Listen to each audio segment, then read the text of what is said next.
এই গাছটার ইতিহাস আছে। এই গাছটা বা এই ফুলের গাছটা আমি যখন ভাড়া ছিলাম ৪ বছর আগে, সেইখানে ছাদে লাগিয়েছিলাম। কারণ আমার বাড়িওয়ালা খুব ভালো ছিল, অসম্ভব ভালো ছিল। আমি গাছ পছন্দ করতাম বিদায় উনি আমাকে ছাদের অর্ধেক দিয়ে দিয়েছিল এবং বলেছিল, "ভাবি আপনার যতটুকু লাগে আপনি গাছ লাগান।"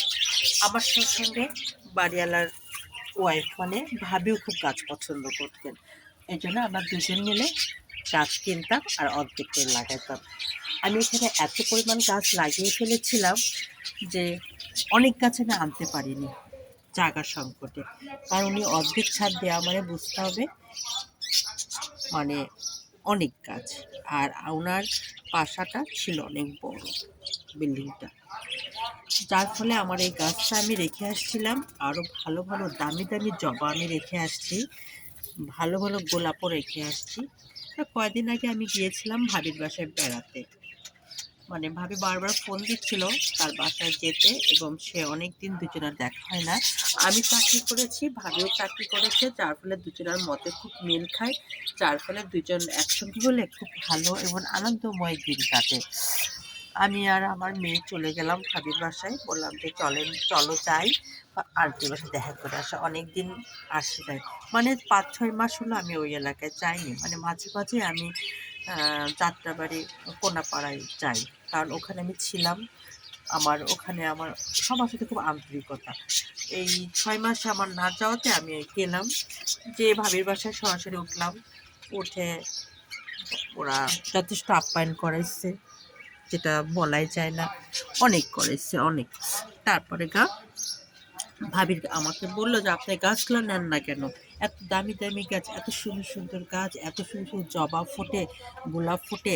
একটা গোলাপ গাছ আছে এত ফুল ফোটে ঝাঁকড়া হয়ে।"